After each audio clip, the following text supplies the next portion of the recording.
بسم اللہ الرحمن الرحیم۔ معزز خواتین و حضرات، السلام علیکم ورحمۃ اللہ وبرکاتہ۔ مشکوٰۃ المصابیح میں آج ہم ایک نیا باب شروع کر رہے ہیں، اور وہ ہے کہ شرابی کی سزا کا باب۔ یاد رکھیے کہ شرابی کی سزا کیا ہے، اس پر تو انشاءاللہ ہم احادیث مبارکہ کی روشنی میں بات کریں گے، لیکن میرے علم کے مطابق جب ہم احادیث کا مطالعہ کرتے ہیں اور آگے جا کے کریں گے تو شرابی کی سزا دو قسم کی ہے۔ ایک تو حد ہے جو طے شدہ ہے، اس پر آنے والے اسباق میں بات ہوگی، اور ایک تعزیر ہے، اور وہ تعزیر لعنت ملامت سے لے کر جوتے وغیرہ مارنے تک، پھٹکار سے لے کر اس کی پٹائی کرنے تک، اس میں بہت ساری چیزیں آ جاتی ہیں۔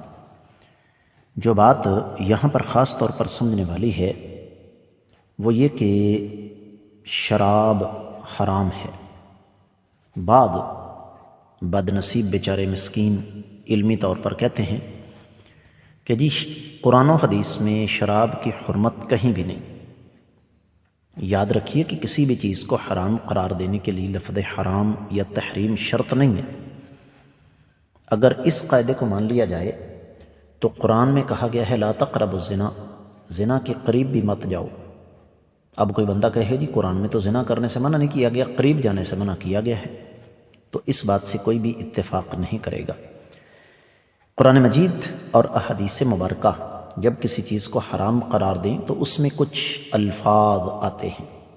ایک تو واضح طور پر حرمت کا لفظ آتا ہے، جیسے اللہ تعالیٰ فرماتے ہیں کہ حرمت علیکم امہاتکم، چوتھے پارے کی آخری آیت ہے، تمہاری مائیں بہنیں وغیرہ دیگر رشتے تم پر حرام ہیں۔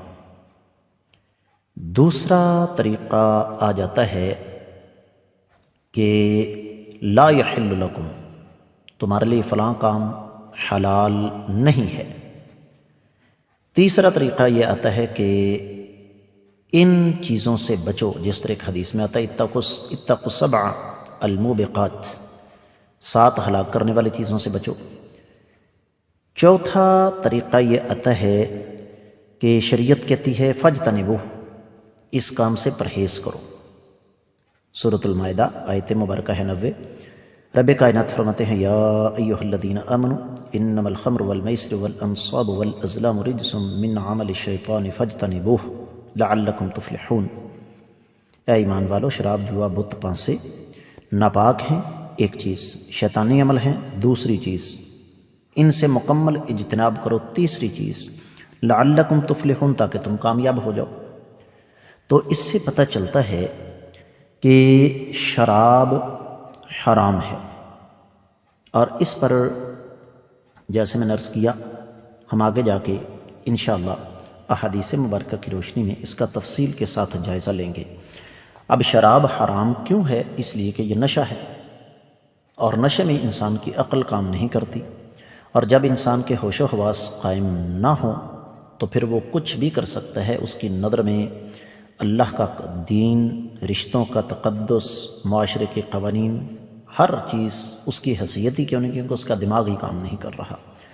تو اس کا جائزہ لیں گے ہم انشاءاللہ احادیث کی روشنی میں۔